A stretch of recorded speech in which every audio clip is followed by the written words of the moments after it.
Bismillahirrahmanirrahim. Assalamualaikum warahmatullahi wabarakatuh. Saya Dewi Robiatul Adawiyah, NPM 101119143, mahasiswa dari STIS Tembi Bandung Business School, Prodi Manajemen S1, kelas karyawan. Di sini saya akan memenuhi tugas UTS dari mata kuliah Pendidikan Agama, yaitu meresum dari pertemuan kedua sampai pertemuan ketujuh.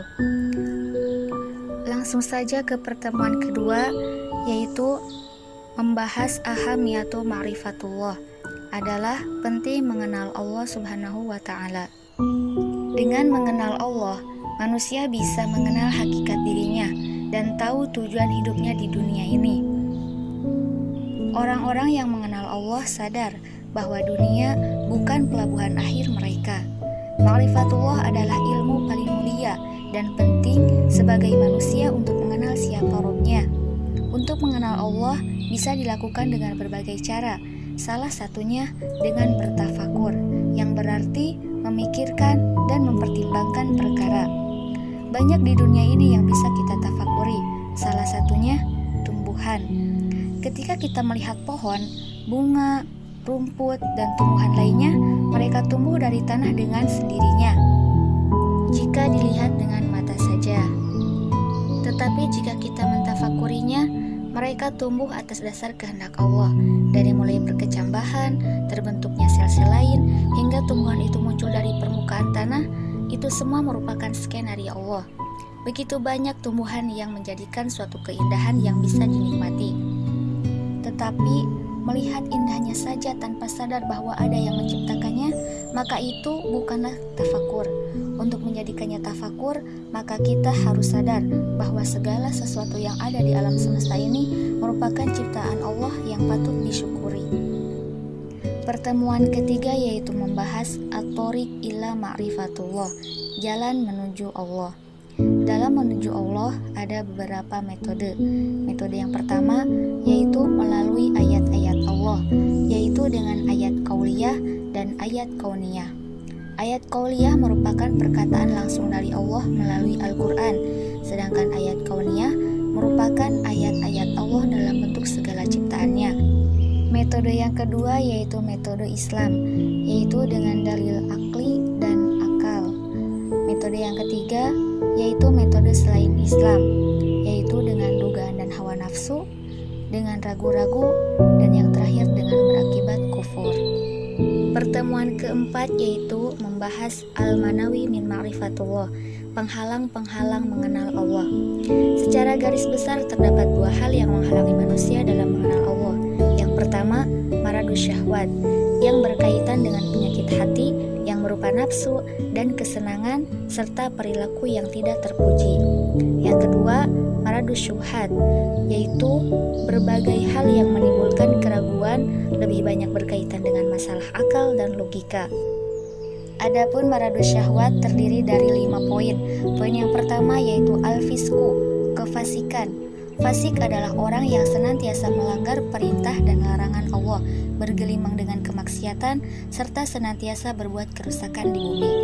Poin yang kedua yaitu al-kibru, kesombongan. Kesombongan merupakan suatu sikap di mana hati seseorang ingkar dan selalu membantah terhadap ayat-ayat Allah. Poin yang ketiga yaitu az-zulmu, kezoliman. Allah menerangkan bahwa orang yang zolim ialah orang yang telah sampai kepadanya peringatan Allah, telah sampai kepadanya pula ayat-ayat Al-Quran dan petunjuk Rasul, kemudian mereka berpaling dari ajaran dan petunjuk itu karena angkuh dan penyakit dengki yang ada di dalam hatinya. Poin yang keempat yaitu al-kizbu, kedustaan. Kedustaan merupakan sikap bohong atau pura-pura dan pengingkaran terhadap ayat-ayat Allah Ta'ala. Poin yang kelima yaitu kasratul ma'asi, yaitu banyak melakukan perbuatan maksiat.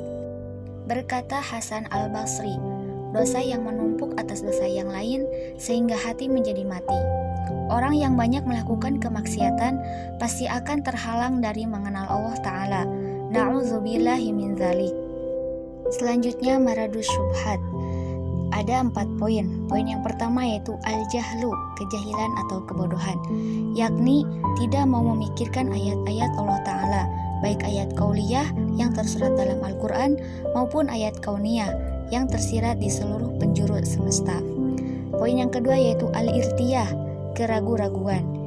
Ini disebabkan karena kurangnya dan sedikitnya ilmu dan ma'rifah atau pemahaman. Bisa dikatakan pula ini lahir dari kebodohan. Poin yang ketiga yaitu al-inhiraf, penyimpangan. Manakala manusia tidak mau berpegang teguh kepada petunjuk Allah, tidak mau berkomitmen terhadap tuntunannya, bahkan mereka malah mengikuti hawa nafsu dan akal pikirannya, maka pada saat itulah hatinya akan mengeras membatu. Poin yang keempat yaitu al-ghaflah, kelalaian. Dalam poin pertama telah disebutkan bahwa jika manusia tidak menggunakan potensi dirinya untuk memahami ayat-ayat Allah Ta'ala, maka mereka terhalang dalam mengenalnya. Hal ini karena kebodohan mereka, membuat mereka lalai atau lengah. Pertemuan kelima yaitu membahas al-adilah ala wujudillah, bukti keberadaan Allah. Keberadaan Allah Ta'ala ditunjukkan oleh beberapa dalil. Ada 5 dalil. Dalil yang pertama yaitu ad-dalilul fitri atau dalil fitrah. Fitrah adalah sifat asasi atau dasar yang masih murni, yang belum terpengaruh oleh faktor-faktor eksternal. Yang kedua, ad-dalilul hissi, dalil yang dapat diindra. Yang ketiga, ad-dalilul akli, dalil yang dapat oleh akal. Yang keempat yaitu ad-dalilul nakli, yaitu pembuktian akan keberadaan Allah dengan merujuk petunjuk kitab suci. Pertemuan keenam yaitu membahas tauhidullah, mengesahkan Allah. Secara syar'i, makna tauhid adalah menjadikan Allah sebagai satu-satunya sesembahan yang benar dengan segala kehusuannya. Mentauhidkan Allah secara umum berarti mengesahkan Allah dalam zat, mentauhidkannya sebagai satu-satunya zat yang berhak dan layak disembah. Tiada sesembahan yang benar selain Dia, sehingga tidak boleh menyekutukannya dengan sesuatu apapun dalam ibadah. Ada 4 jenis tauhid. Tauhid yang pertama yaitu tauhid rububiyatullah, adalah mentauhidkan Allah dalam kejadian-kejadian yang hanya bisa dilakukan oleh Allah.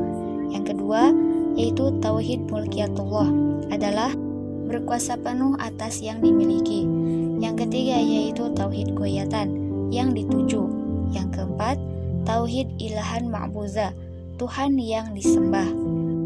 Pertemuan ketujuh yaitu membahas al-hayah fi zilali tauhid, hidup di bawah naungan tauhid.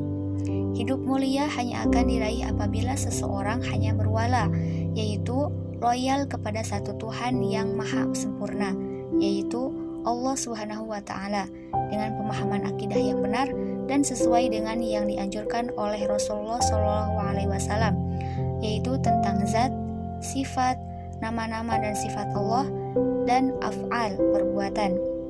Macam-macam tauhid. Kalangan ahli tauhid dan ilmu kalam mengklasifikasikan bentuk tauhid itu kepada 4 bagian, yaitu tauhid uluhiyah, tauhid rububiyah, tauhid asma wa sifat, dan tauhid mulkiyah. Yang pertama yaitu tauhid asma wa sifat, yaitu meyakini bahwa hanya Allah Ta'ala yang memiliki nama-nama dan sifat sempurna. Yang kedua, tauhid rububiyah, adalah mentauhidkan Allah dalam kejadian-kejadian yang hanya bisa dilakukan oleh Allah dan menyatakan dengan tegas bahwa Allah adalah Raja, Rob yang mengatur dan yang mengubah keadaan mereka. Yang ketiga yaitu tauhid mulkiyah, yakni mengesahkan Allah sebagai satu-satunya pemimpin, pelindung, dan yang berhak menetapkan aturan atau hukum. Yang keempat, tauhid uluhiyah, yakni pengesaan Allah dalam ibadah, bahwasanya hanya Allah satu-satunya yang berhak disembah. Hanya sekian yang dapat saya sampaikan, mudah-mudahan bermanfaat. Terima kasih. Wassalamualaikum warahmatullahi wabarakatuh.